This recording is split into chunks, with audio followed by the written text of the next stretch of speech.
Hey guys, what's up? It's Kevin for the win, and we're back for another edition of Diablo 3. Today on the channel, we are taking a look at the Magnum Opus set for the Wizard class. In particular, we're going to be taking a look at the Arcane Orb variation of the build. Okay, so first off, we have the full set of Magnum Opus. 2-piece bonus, casting Arcane Orb, Energy Twister, Explosive Blast, Magic Missile, Shock Pulse, Spectral Blade, or Wave of Force reduces the cooldown of slow time by 3 seconds. 4-piece bonus. You take 60% reduced damage while you have slow time active. Allies inside your slow time gain half the benefit of this. So this is actually very group friendly in terms of the build.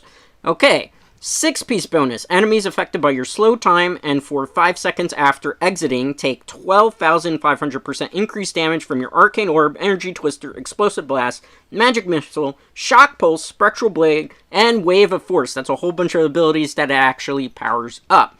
So we're going to be using a full set of Magnum Opus, but we're also going to be using to help push this build further, Unstable Scepter. This says the damage of Arcane Orb is increased by 417% and its explosion triggers twice. We're also going to be using the Triumphant. Your signature spells increase the damage of Arcane Orb by 398% for 5 seconds. We're going to be using Ashgard's Blood Bracer. We're going to be using also Squirt's Necklace because it's pretty good. We're also going to be using the Halo of Carneri because we are going to be using shields. You take 78% less damage for 5 seconds after your Storm Armor electrocutes something. So that's going to be very, very helpful. We're also going to be using Higbrash's Binding. Reduces the amount of arcane power that we use. So you can also swap that for the Delsere belt. So for the skills, we're going to be using Slow Time, Time Warp, Arcane Orb, Frozen Orb, which is very important. This is the way we get most of our damage output. We're going to be using Teleport, Wormhole. We're also going to be using Storm Armor, Power of the Storm. We're going to be using Magic Weapon, and we're also going to be using Explosive Blast, Obliterate. You can switch this to whichever one you want, but I found that Obliterate in testing works better. For the passives, we're going to be using Audacity, Evocation. We're also going to be using Unstable Anomaly and Galvanizing Ward. In your Kanai's Cube, you want Wizard Spike, you want the Crown of Primus, and the Obsidian Ring of the Zodiac.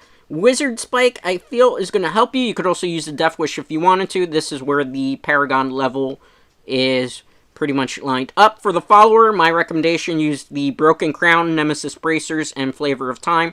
The rest of the things you put on here are not really going to matter or be too impact-worthy for any of your builds, but the Nemesis Bracers, Flavor of Time, and Broken Crown are abilities that you would want to run and on your normal set. So putting them on the follower so that you can get them from innate is very, very vital and will help get this a little bit faster. Now keep in mind with the Arcane Orb build as compared to the Energy Twister build, there is a significantly slower amount of time that you are going to be clearing things. In general, when it comes to clear times, for the Energy Twister build, you usually will see 4-minute clear times. This is more like a push build, so you see 6 minutes. Alright, so when you get into the Greater Rift, the first thing you want to do is cast your Storm Armor and your Magic Weapon Reflector. Then you're going to activate your Slow Time, which is that big circular orb that you see here. You're going to fire off Explosive Blast while you're either in the orb or while you have enemies coming towards the orb, which is your slow time. When you fire that Arcane Orb after you're casted a slow time orb, you're going to see that most enemies are going to be destroyed significantly fast. They're going to pretty much implode. Another nice added benefit, which is from the Wizard Spike, is the fact that you will be able to cast an additional Arcane Orb. It's a 25% chance when you cast a different skill outside of Arcane Orb. Ironically, also when you cast an Arcane Orb, another Arcane Orb sometimes has a chance of spawn. For this particular armor, it's very vital that when you see elite packs, case in point as you just saw here, that you fire off the Arcane Orb with the slow time. So you want to save some slow times for when you're actually attacking with the energy, or not the Energy Twisters, but with the Arcane Orb. So save your slow times for the elite packs, then fire off a Arcane Orb. Be very careful because a lot of mobs on higher Greater Rifts have a tendency to explode, and if they do, obviously you can take damage from that. This armor also doesn't do very well with area of effect damages. However, when you're in the orb of slow time in particular, since you got all the ruins, there is one ruin that reduces the amount of damage that you would naturally take. On top of that, slow time is good in the sense that if projectiles come towards the orb, which is your slow time orb, they actually slow down, obviously, because of the name slow time. So, in terms of optimization, what would you want to get the most out of the particularly Arcane Orb variation of this build? On the helm, my recommendation, as always, would be to use, in the helm, 6.0 crit hit chance. I would recommend in the gloves that you get crit hit chance 6.0%, crit hit damage 50%, and then a attack speed of at least 6.0. Preferably you want that on the higher end of the spectrum, which would be 8.0%. Since this is not a build that is using Captain Crimson, however, you could, in theory, if you wanted to, use a Captain Crimson in here. You could then add cooldown and whatnot. However, since most of your cooldown is going to come naturally from your Flawless Royal Diamonds, and the fact that every time you cast an Arcane Orb, or an Energy Twister, or your Explosive Blast, you will be getting back cooldown significantly in slow time, so I don't recommend using the Captain Crimson set. Instead, what I would recommend focusing on is powering up Arcane Orb wherever your armor allows for it. Subsequently, then I would look at cooldown reduction, anywhere that you can get additional cooldown reduction, preferably at 8.0%. Do so, because that will also help tremendously in terms of dealing with the cooldown of the 4-piece set bonus for this particular armor. Another thing that I would recommend in terms of optimization is if you can get Explosive Blast powered up a bit, definitely do so. It should be able to be put, I think it's in the boots and whatnot. But mostly you're going to be investing in cooldown reduction and getting Arcane Orb to 15%, and then focusing on crit hit chance 6.0% in the helm. And like I said before, the gloves, crit hit damage 50%, crit hit chance 6.0% at least, and then attack speed at least 6.0% to 8.0%. Those 3 stats on your gloves will give you a tremendously significant attack boost. Subsequently, in your armor, I would recommend putting Flawless Royal Diamonds in your breastplate, at least 3 of those. Then I would recommend probably for the helm, you could run the Amethyst Gem if you feel like you're not tanky enough, but this build is pretty tanky on its own, so I would recommend putting Topaz in the helm and then Topaz in the pant area. That way you can get a decent enough attack boost that will be able to push things a little bit further for you. You don't have to forgo that, though. I will put a link in the description to a sample armor build for those of you who need to see things on paper.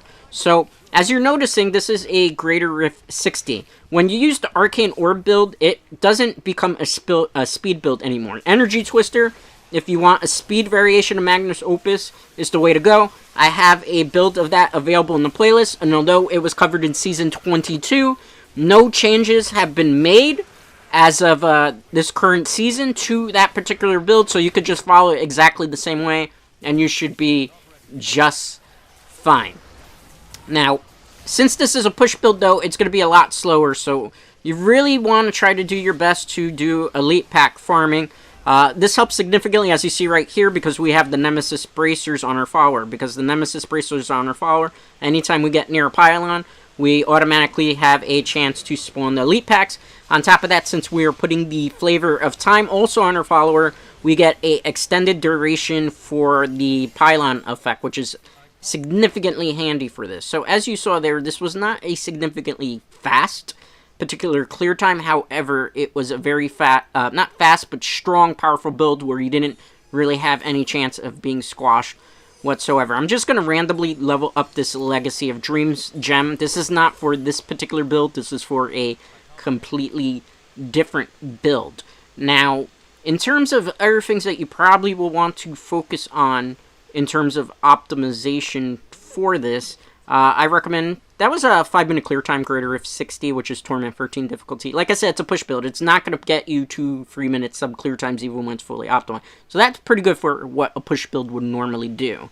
Alright, so we just cleared another Greater Rift. I wasn't going to bother doing it on our particular video. Here, we're just going to clear out some of these things here and jump right back into a Greater Rift. This time, we are going to do a Greater Rift 70. But I want to see if we got any good items that we can add. Preferably what you would like to do with your unstable scepter. I recommend an ancient legendary. Unfortunately, for the purposes of this demonstration and showcase, I was not able to get an unstable scepter.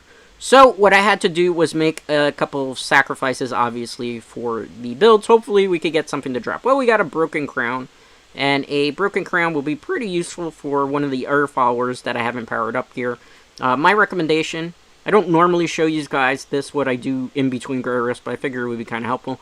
Always, like, whenever you get a broken crown, or you get a nemesis bracer, or anything with emanate ability, put it on the followers that you don't use, because you never know if maybe in the future a follower works better than other ones. Personally, my preference is the Templar. The Templar only really seems to be the best one that works for my particular playstyle, which is usually very aggressive, hyper aggro, so on and so forth. Alright, so we did a Greater Rift 60 before, which was Tournament 13, and that was a 5-minute clear time. A Greater Rift 65 we did again in 5 minutes. Let's try a Greater Rift 70 and see exactly what type of clear time you're looking at with the Arcane Orb version of Magnum Opus. Same strategy as before. When you get into the Greater Rift, cast your Storm Armor, cast your Magic Reflector.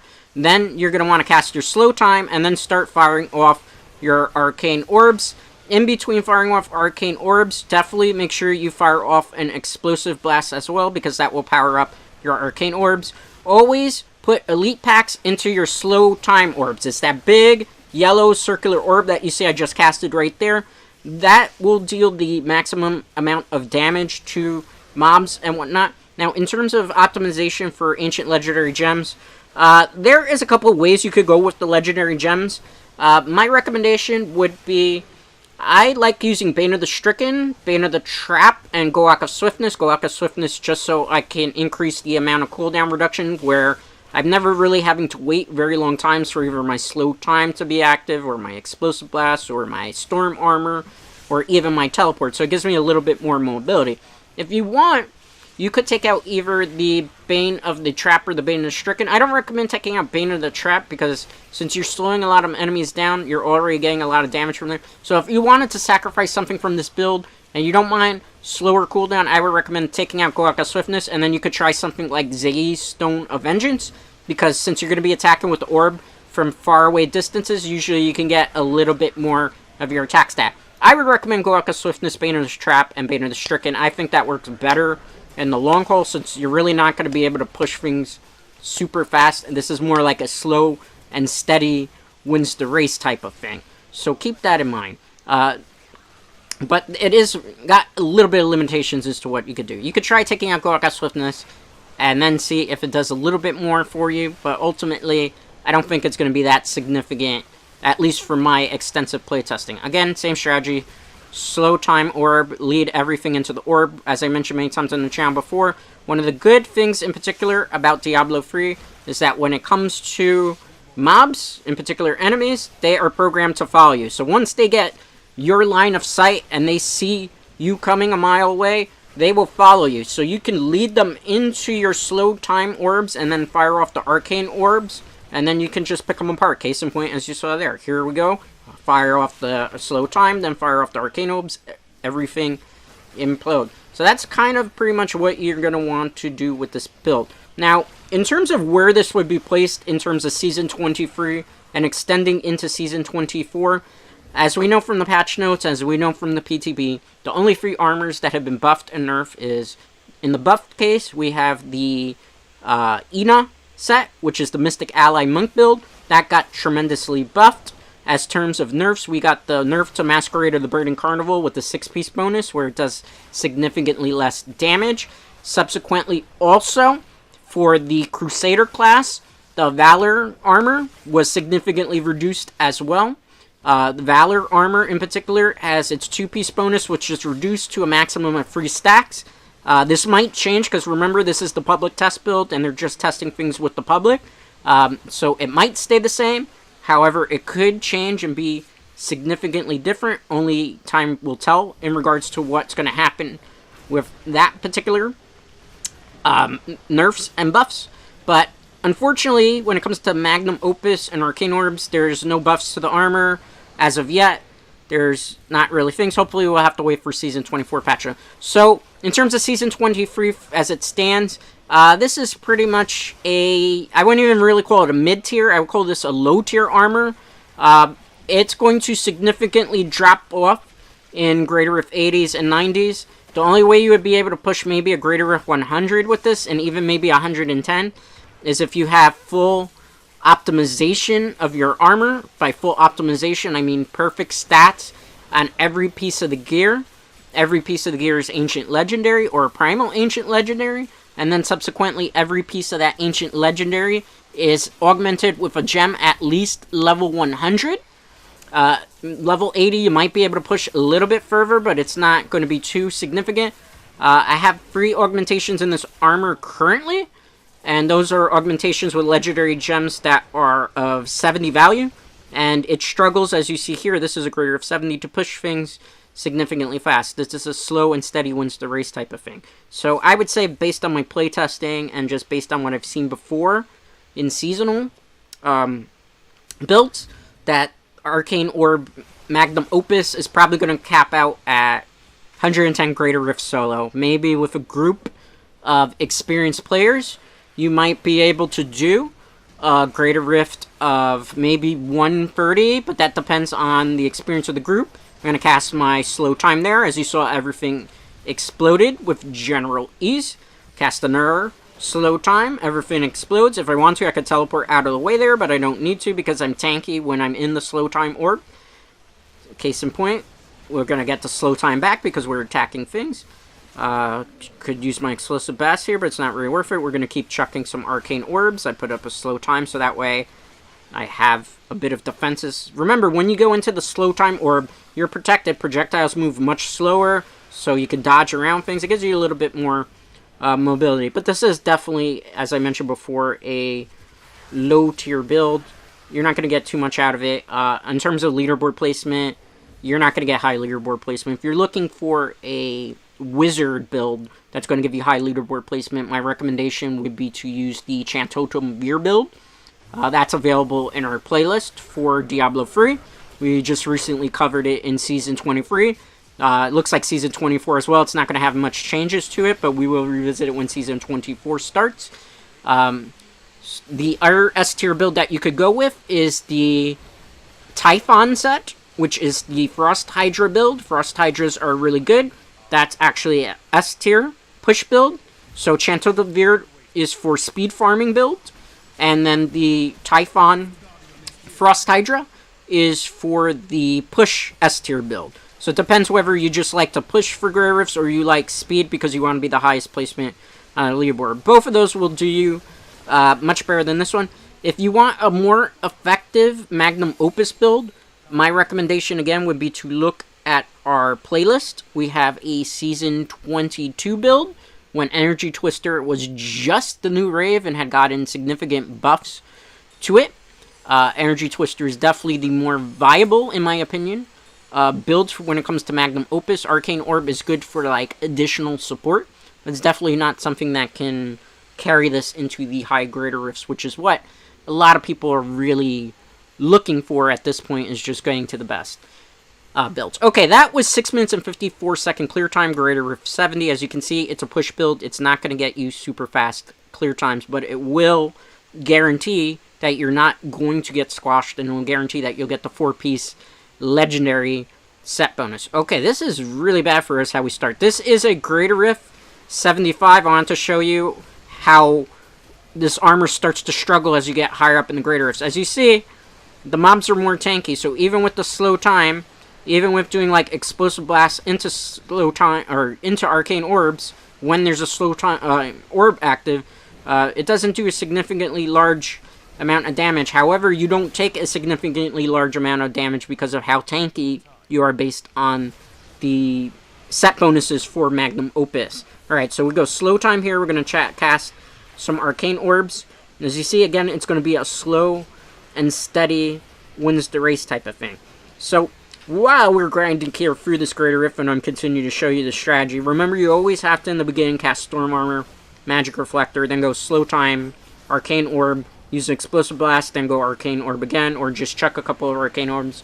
One of the things, as you can notice here, because we've gotten higher up in the Greater Rift, is that when you're higher up in the Greater Rift, you don't want to just chuck your Arcane Orbs around aimlessly or recklessly, because they will eat through a lot of your arcane power. And as you've seen with this build doesn't currently run anything to get a primary resource generator. We just don't have the slot for it, and Magic Missile really is not going to do anything to really help in our benefit. So we take advantage of just trying to kill things fast and efficiently with our windows. I'm going to use an Explosive Blast here in a minute if I need to. I'm running out of arcane power, so I had to just chuck my Arcane Orb. So keep that in mind. But in terms of Diablo 3 content, as I've mentioned before in the channel, I mentioned this on my Twitter. If you're not following me on Twitter, you can follow the official Dreadscape Gaming one, which is just at Dreadscape. However, if you want to follow my private, well, it's not really private, but my official Twitter account, that is at Kevin for the Win. It's Kevin, the number 4, and then the Win altogether. And you can give me a follow there. And as I mentioned there, recently, the most requested armor that we revisit for Season 23 / now it's going to be 24 Diablo is the Uliana Monk build, which is basically like the 5-palm, or the 5-point exploding palm heart technique like you've seen in Kill Bill. So that video will be coming out on Tuesday of next week. I will do the build. I'm going to go over the weekend and go back and optimize it a little bit further. That's going to be definitely another push variant type of build, because Uliana is kind of in the same position as Magnum Opus Arcane Orb build, in the sense that it is very powerful at pushing. However, it can't do things super fast. And if you're one of these people that's impatient and needs to just clear through things fast, these are the type of armors that are definitely not for you. Now, in terms of, like, let's say this is going to end up being, like, the Season 24 starter set for the Wizard. However, I don't think that's going to be the case. I have a pretty good idea that we're probably going to see Firebird as the starter set, because Firebird just recently got its nice rework done, which was pretty good. But even Firebird, I would say, is significantly higher up in the tier list than, I would say, even Magnum Opus Arcane Orb. So definitely that is one of the things to definitely look forward to. I think Season 24 we're going to see Firebird as the starter set. However, if Magnum Opus does end up being the starter set, what you'll want to do, like you do with normally things, is complete your 4 chapters of your seasonal journey. That'll give you the starter set armor. From there, my recommendation to optimally farm here, I would do a lot of bounties. That way you can get a lot of blood shards that you're going to need. I would recommend also just getting a lot of bounties done, because you get materials that you need for Kanai's Cube, which is very important because you're going to have to cube stuff like the Wizard Spike. Fortunately, one of the good things for this particular build is that the Wizard Spike sword in general drops significantly fast. The only problem really is the unstable scepter. It takes sometimes a while to drop it, particularly trying to find an ancient legendary version of it is not that particularly easy to do. So my recommendation would be that you look at your build, look at what you need. If you need the unstable scepter and you don't see that it's dropping, what you would do is, since you did a lot of bounties and you should have a lot of death breaths and blood shard, I would recommend going into the blacksmith and buying a whole bunch of one-handed scepters, and then I would just use my death breaths to upgrade the rare scepters. Eventually, I think at least every 6 or 7 scepter, unless RNG is very cruel to you, you should be able to get the unstable scepter. Basically, the scepters are the wands, so buy a whole bunch of rare wands and then upgrade them with your Kanai's Cube, and you should be just fine. You'll get your unstable scepter. Whether it's ancient legendary or not, that really is dependent. But it's a good thing that you're not really focusing on things that have, you know, harder chances of dropping, like Chantotum Veer stuff. Triumphant is kind of the same story. You buy a whole bunch of the offhand rares and then upgrade them with death breaths. If you have a whole bunch of death breaths and you have a whole bunch of rares, you should, within maybe 10 to 20 rolls, get the Triumphant. You may not get it as an ancient legendary, but then if you want, you can go in the Kanai's Cube and then kind of re-roll the legendary. But that's a waste of resources, in my opinion. It's better to just keep doing things. And when in doubt, if that doesn't work for you, just do what I do. Do a 2-hour session of Greater Rift grinding, where you find a Greater Rift that you're comfortable at clearing, and you can clear within 2 to 3 minutes. And then basically from there, you just bang it out, and you should be able to get the stuff that you need that way. So that's basically what you would want to do to build this armor. In terms of optimization, again, you have to just hope for good rolls and then know what you're looking for, and there'll be a link in the description to a sample armor build for you guys to test out. As you can see, Magnum Opus, not fully optimized when you start getting into Greater Rift 75, which is the equivalent in Tournament 13, Tournament 16, has you struggling significantly to clear things. It still is able to push, but you see it becomes significantly slower, and then you're going to have to invest in more resources. And then it becomes a question, guys, is the time you're investing in this armor and the amount of resources that you're having to put in really worth playing this type of particular playstyle? Now, in my personal experience with it, I would say no. You can get a lot more bang for your buck investing in Chantotumvir, and it's going to take you less time to invest in it to do things at a significantly high and effective clear rate. Now, again, I think even the Typhon set that you're using would be able to do better even than the Magnum Opus. The resources that you're going to use to try to get this to be workable and winnable and get you far into your seasonal journey, or just even far into Greater Rifts where you're seeing in the 100+ range, it's going to be a challenge. It's a lot of resources, and I think at that point you just want to go with something that a bit more effective, that's not going to eat up as much of your time and your resources in terms of grinding. So I'd say Chantotumvir or Typhon, and I would say unless you really want to play something different for funsies because you're bored of the other types of wizard armors, I would even say Firebird over this, honestly, then I would do that. Okay, so as you saw, this is a Greater Rift 75.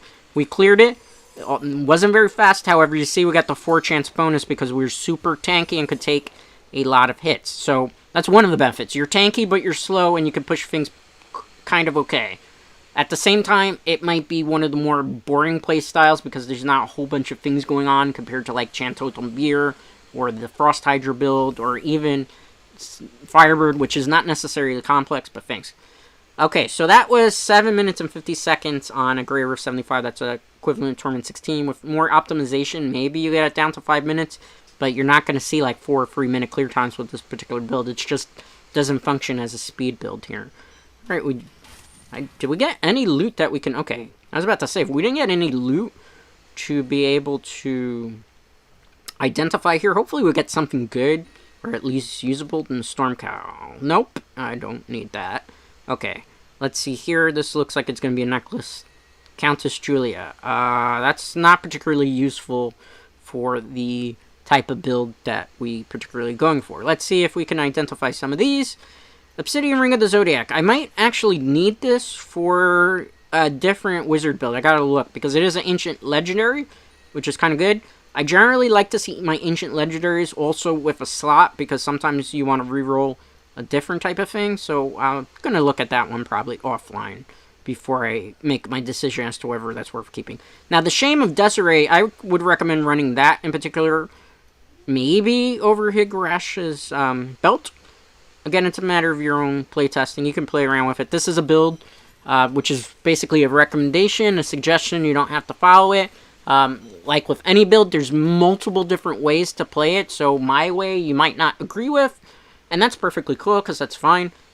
So if you ask in the comments why I'm running that, it's because I'm doing my own take particularly on this build. This belt's not bad. This belt's better than what we have currently, because we're not using Arcane Torrent or Disintegrate or Ray of the Frost, so I probably would switch that out.